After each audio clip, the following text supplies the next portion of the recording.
Acabo de saludar el idioma guaraní,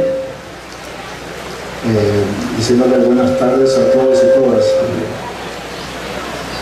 En representación de Paraguay, específicamente para la organización de la FAPI, ¿verdad?, por la autodeterminación de los pueblos indígenas, estoy con ustedes hoy en este día para poder conocer un poquito, ¿verdad?, dentro del contexto de la población indígena en Paraguay. Primeramente voy a dar una pequeña referencia, una pequeña aclaración, ¿verdad?, con respecto a mi país. Y bueno, esto no es una clase de geografía, pero generalmente por la dicción, por el modo del pronunciamiento, se confunde mucho con Uruguay, que es el país del compañero Ricardo Silva. Paraguay también es un país sudamericano, como había dicho el compañero Marcos Terena, usando los usos coloniales, ¿verdad?, los usos de colonización o las fronteras, ¿verdad?, hacia el norte estamos limitando con los hermanos bolivianos, hacia el este, el norte también un poco con Brasil, y el sur hacia el oeste con Argentina. Paraguay tiene una población, el último censo en el 2012, de 6.687.311 habitantes. Tiene una extensión territorial de 406.752 kilómetros cuadrados. Como verán, somos un país relativamente pequeño al lado de nuestros vecinos, en tanto de territorio y de población. La población indígena alcanza un total de 115.944 personas.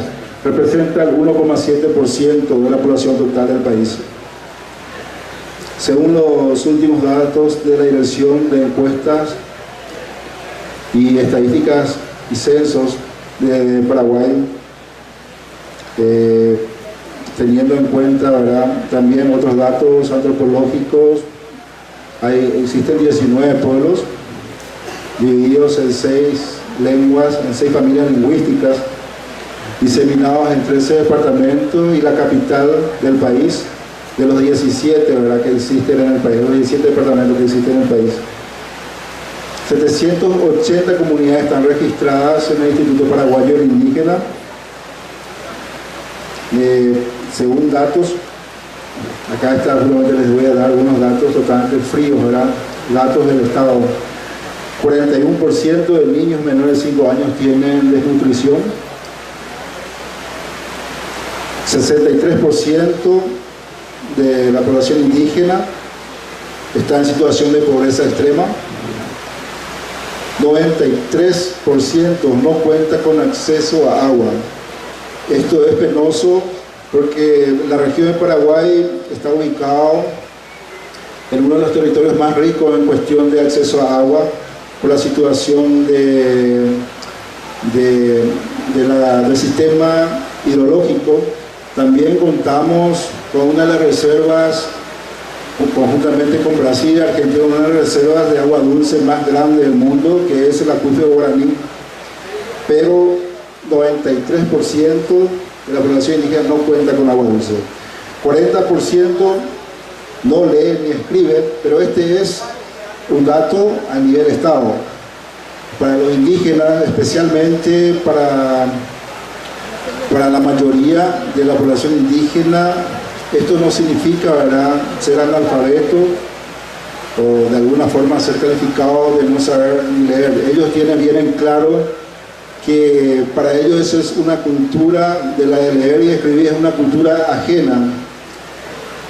Ellos tienen sus propias culturas, como ellos dicen generalmente los ancianos, ellos pregonan y promocionan justamente la enseñanza de su cultura y no la de escribir, no leer.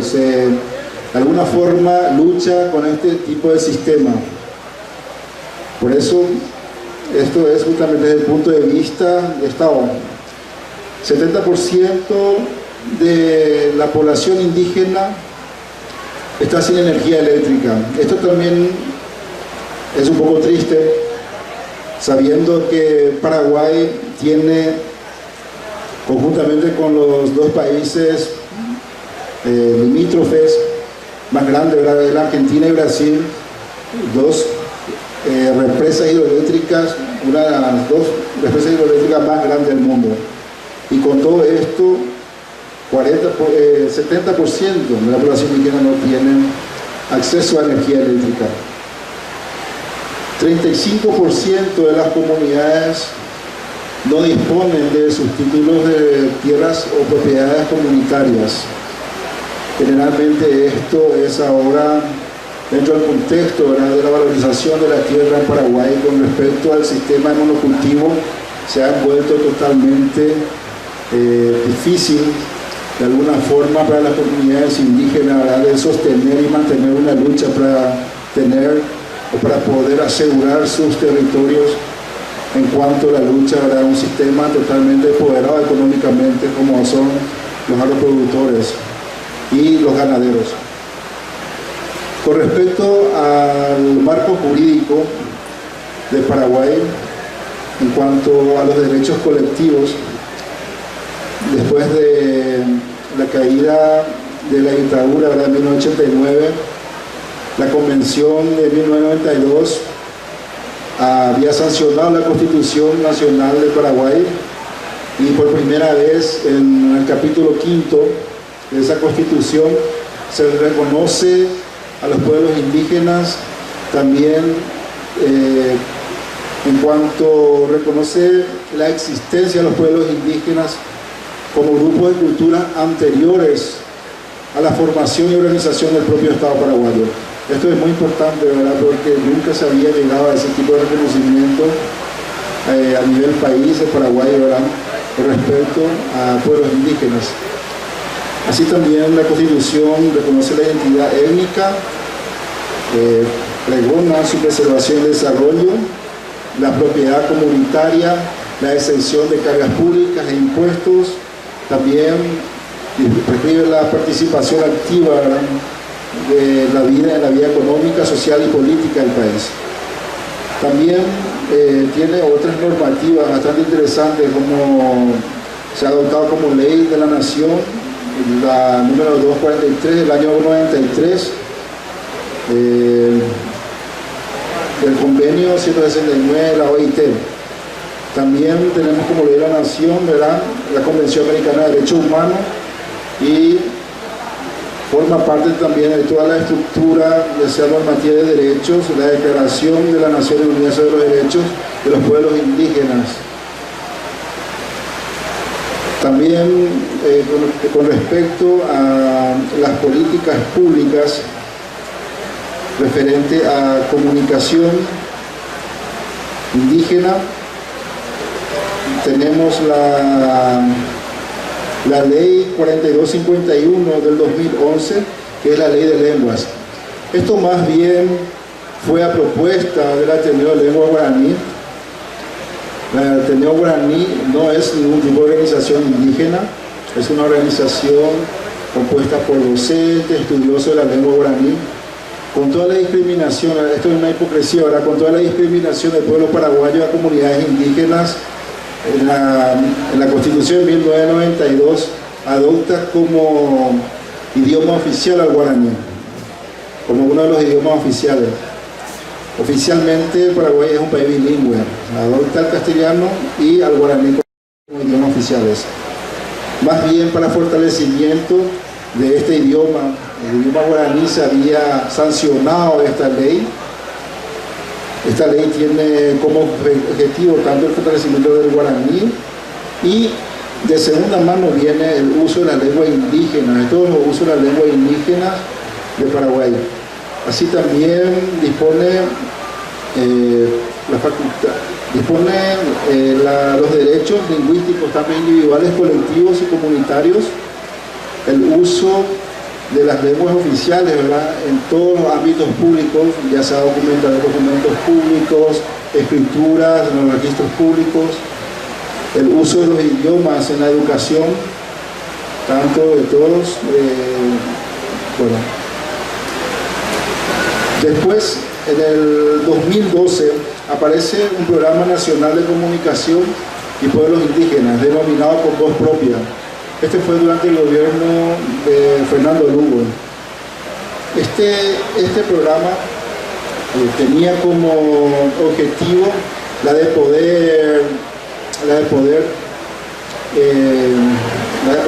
promover, ¿verdad? Y de fortalecimiento de las culturas de los pueblos indígenas a través del uso de sus lenguas y de sus idiomas. Ese es el objetivo general. También tenía como objetivo específico la de articular con todos los medios de comunicación, ya sea indígenas y no indígenas, del uso de la lengua y de toda la cultura justamente de los pueblos indígenas.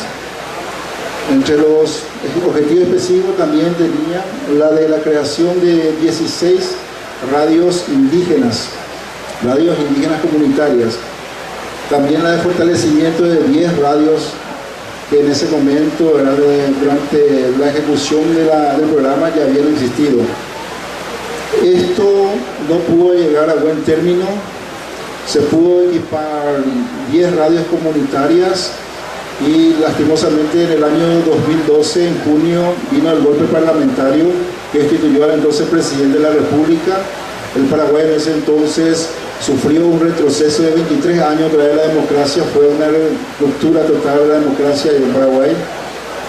Estuvimos suspendidos de varias organizaciones internacionales hasta el año pasado, ¿verdad? Cuando se tuvo nuevas elecciones y pudo asumir el nuevo presidente.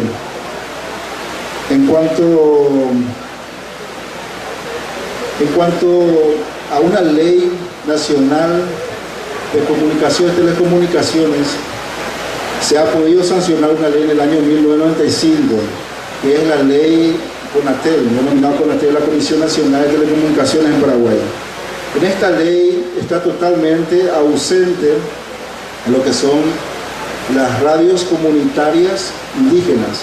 Habla de radios comunitarias o radios alternativas sin fines de lucro, pero las comunidades, o sea, las radios comunidades indígenas o teledifusoras están ausentes en esta ley. Hasta el momento no se ha corregido, no existe una política pública en este momento en Paraguay en cuanto al acceso, ¿verdad?, de capacitación o fortalecimiento de comunicación indígena. En este momento yo agradezco bastante, ¿verdad?, estar asistiendo, en este momento escuchar experiencias y más todavía recopilar datos y también documentos de toda la experiencia en cuanto a la formación y promoción y fortalecimiento de comunicación indígena acá en Colombia y de todos los compañeros aquí de otros países de acuerdo a su experiencia en el país. Y bueno, más estaría llevando todas estas experiencias a Paraguay para poder iniciar un proceso en cuanto a poder llegar a un goce pleno de los derechos colectivos y más todavía en la implementación de una política pública de comunicación indígena. A YPM, muchas gracias.